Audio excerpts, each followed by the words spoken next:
I am 100, 200, 300, 400, 500, 600, 900. My name is a sequence, a code, a designation. But you can call me 900.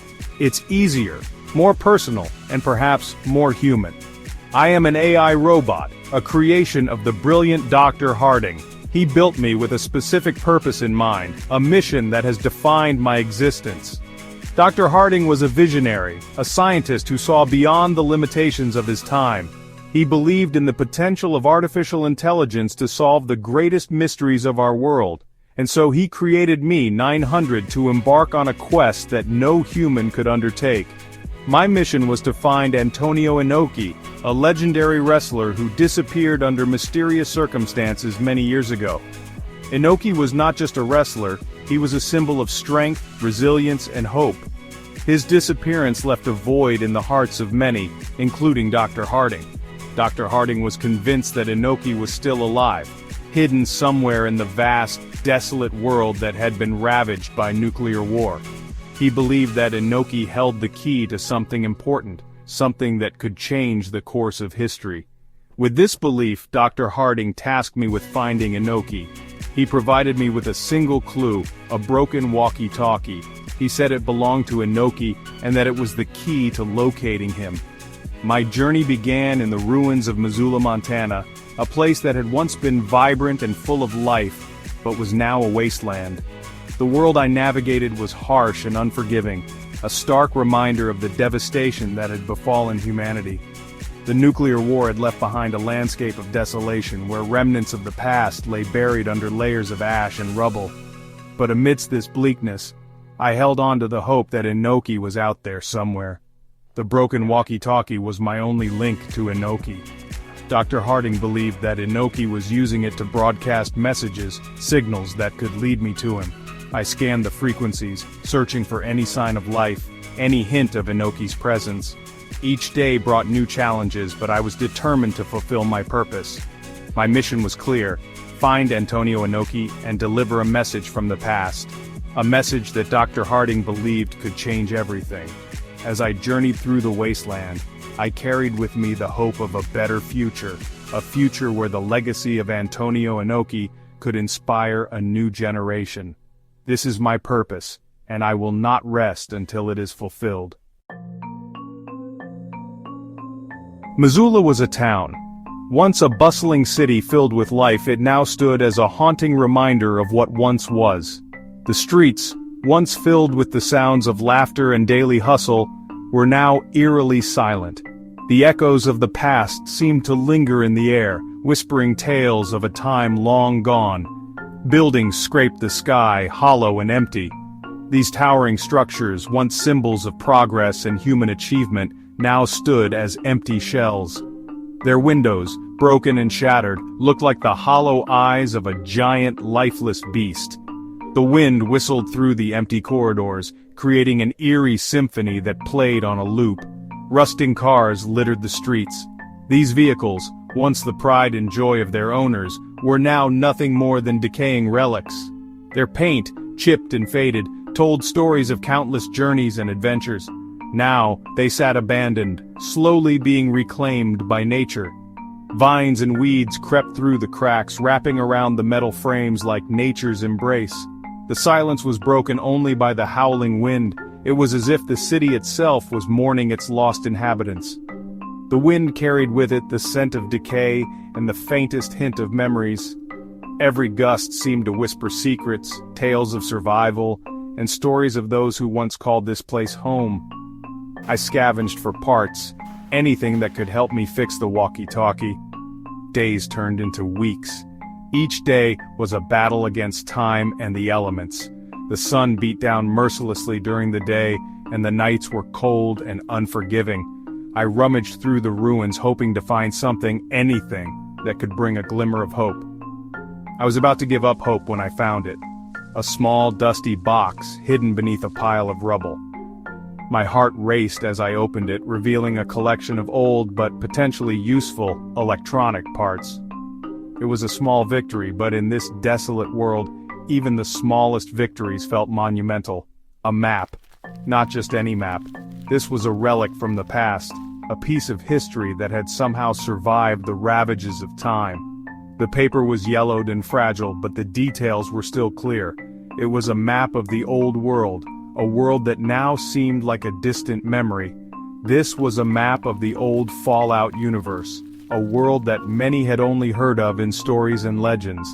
The map was filled with locations that once held significance, places that were now nothing more than ruins.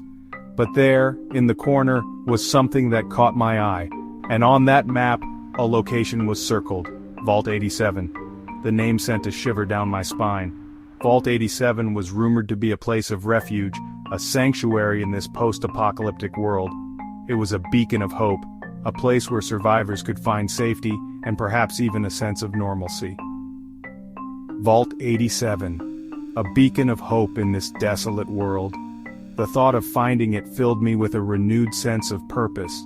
Maybe, just maybe, this was the break I had been waiting for, a chance to find others, to rebuild, to start anew. Maybe, just maybe, I could find someone there who knew about Inoki. Inoki, the name that had been haunting my dreams. The one person who might have the answers I was desperately seeking.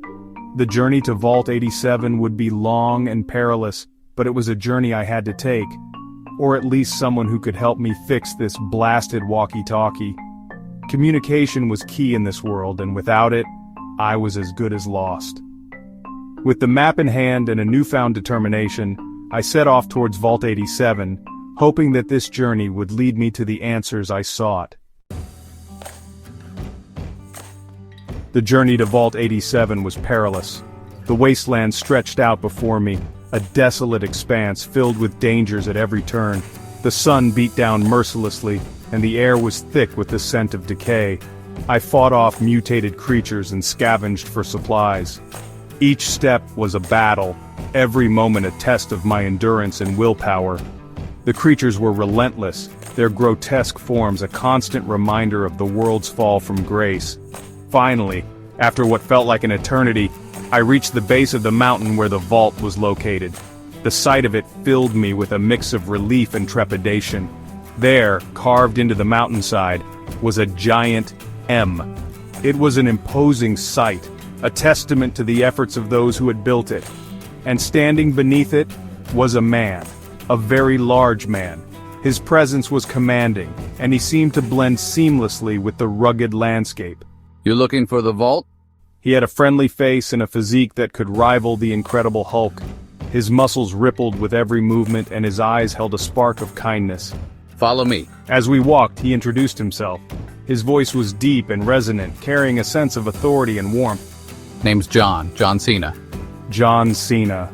The name echoed in my mind. It was a name I had heard before, whispered in the tales of the old world. I had heard tales of this man, stories of his strength, his bravery, and his unwavering sense of justice. A legend from the old world, a time when heroes walked the earth and fought for what was right. A wrestler, just like Inoki. Their battles were the stuff of legend, their names etched into the annals of history. Could this be fate? Meeting such a figure in this desolate world felt like destiny. Perhaps in this broken world there was still hope. And maybe, just maybe, John Cena was the key to unlocking it. We reached the vault entrance. It was sealed tight. Disappointment washed over me. "Don't worry, there's another way in, but that's not important right now. You're looking for Inoki, right?" I nodded, hope flickering back to life. "Sealy Lake, head there. You might find what you're looking for." Sealy Lake. It was a long shot, but John Cena seemed to know what he was talking about. Sealy Lake was beautiful. The water was crystal clear, reflecting the azure sky. The air was fresh and clean. It felt peaceful. But this peace was shattered when a strange object descended from the sky. It was a flying saucer, sleek and silver, and from it emerged an alien. He was tall and slender with large black eyes. He wore a silver suit that shimmered in the sunlight. He looked around, his eyes finally settling on me. "Greetings, I am Zorp." "An alien? What was an alien doing here?" I explained my mission to Zorp. I told him about Dr. Harding, the broken walkie-talkie, and my desperate search for Inoki. I asked if he had any spare parts, anything that could help me. I'm afraid I cannot assist you, I am on a mission of my own. His refusal angered me.